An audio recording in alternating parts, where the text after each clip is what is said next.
Good morning, Floyd's House Christian. Hope everybody's having a good day so far. A lot to be very thankful about, and obviously very exciting. The summer is getting into full swing, so hope everybody's doing well. One of the things that I was thinking about here in the last few days is that when you really think about your loved ones, family members, friends, co-workers, people that are really near and dear to your heart that you have special bonds with, I think it's interesting how we can think about all the attributes and traits of those people that really draw us to them, that really, we're willing to give them our attention and our love and become close with them. And, you think of some of the traits or qualities, whether it's they're funny or a very forgiving person or always kind-hearted or always puts other people in front of themselves. There's all these great qualities that make up the people that we want to be close with. And when you think about God, obviously He has the best of every trait and quality.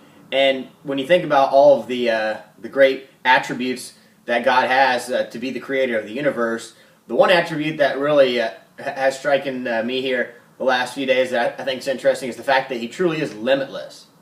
When you really think about that, I mean, the creator of the universe and the creator of us has the almighty power.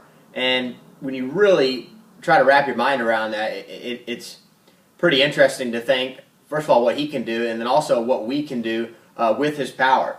And, a few Bible verses that I'm sure we know that are always worth revisiting to kind of prove that point. Philippians 4:13, you can do all things through Christ who strengthens you. I think an interesting one in James chapter 5 verse 16 is, the prayer of a righteous man is powerful and effective. To me, that's one of the more straightforward verses really in the Bible. The prayer of a righteous man is powerful and effective. Basically saying, for the good men out there that are willing to send their prayers up to the Lord, they're going to be very powerful and effective. And that really gives you a little bit of a world-changing feel to you, that if you can really make a difference through the prayers that you're sending up to God, then that is a very powerful statement. And I think that another one right there from James in chapter 1 verse 6 that kind of elaborates on that fact is, it says, but when he asks, he must believe and not doubt, because he who doubts is like a wave of the sea, blown and tossed by the wind. So those two back-to-back verses, the first one says, the prayer of a righteous man is very powerful and effective. And the second one, and we've all been here, says when you do pray, you have to have that faith and belief that everything that you're praying for, God's going to take into consideration and either make that right or even find a better way for you.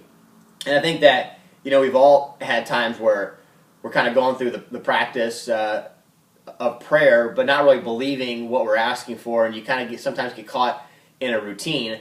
And there's one song that was out on the radio, and a guy talking about getting his heart broken, saying that he's praying to a God that he doesn't believe in. And I thought that was a really interesting, little snippet there from the song, because I think it all proves to the fact that hopefully we spend a lot of our lives in prayer, but not every time that we're talking to God do we really have that same belief and vigor that everything that we're saying, He's just right there listening, and that He's going to take everything that He can to make that right or to show us an even better way.